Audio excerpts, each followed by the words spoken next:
Alguns anos atrás, eu podia tomar banho no Rio de Japonês, conhecido como o Rio Itaboatá. Só que eu agora com 37 anos de idade tenho um filho de 12 e um de 4 meses. O de 12 conhece o rio que já está morrendo e ele não toma banho nesse rio. Vários tipos de dejetos são jogados nesse rio. E há muito tempo a gente vem lutando contra essa situação, mas essas empresas vêm se instalando ao longo das margens dos rios. Que nós temos águas boas, temos nosso ar livre.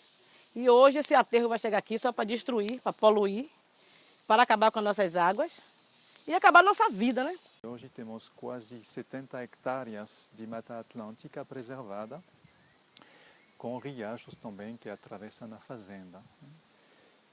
Nós somos diretamente vizinhos do lixão que vai se instalar aqui ao lado, somos vizinhos de cerca, e então quer dizer que estamos muito preocupados por esta futura possível instalação.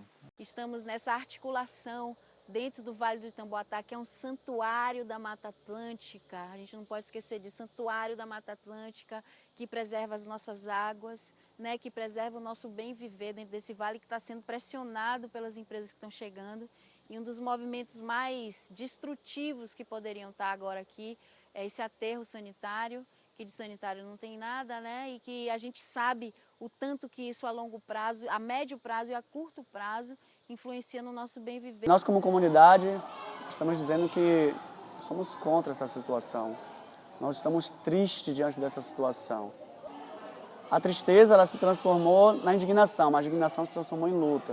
O povo tem que saber respeitar as comunidades, saber que nós somos seres humanos e que temos direito às nossas coisas. Né? Eles chegarem aqui, desmatar, destruir e achar que é tudo assim, isso não existe. Temos que ter respeito pelas comunidades. A gente está aqui localizado no terreno da Naturale, né? Onde eles querem implantar o aterro, lixão.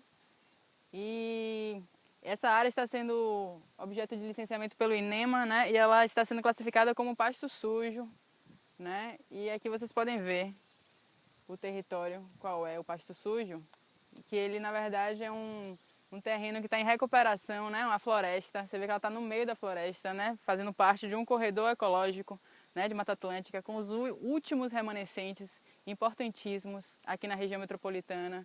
Segundo um estudo que a gente fez em 2007, devem existir aqui nessa propriedade cerca de 7 nascentes, né? Então são riachos e rios e nascentes que ainda têm água pura, que é uma raridade aqui na região metropolitana de Salvador. A gente ainda tem aqui embaixo o aquífero de São Sebastião, né? E esses rios também, eles são todos contribuintes do Joanes, né? Fazem parte da APA Joanes e Pitanga. Foram consultados, Em nenhum momento fomos consultados de jeito nenhum, não recebemos a visita de ninguém do meio ambiente ou da empresa, né, para nos consultar ou fazer pesquisas sobre o que estamos vivendo aqui. A realidade é, eu vou querer que meu filho, o filho dele, que será o meu neto, possa tomar banho nesse rio. Quem vai realmente participar dessa luta?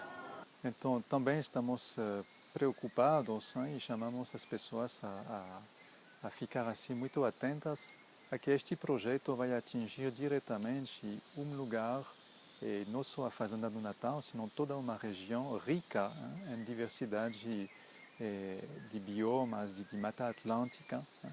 Na região metropolitana não tem quase nada de Mata Atlântica. A única que fica quase é aquela que está aqui nesta região. Eu estou falando de nossa riqueza. Não estou falando de nada que vocês vão vir trazer.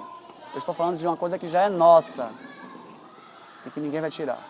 Estamos aqui para a luta. E nós não vamos deixar esse lixão se implantar aqui.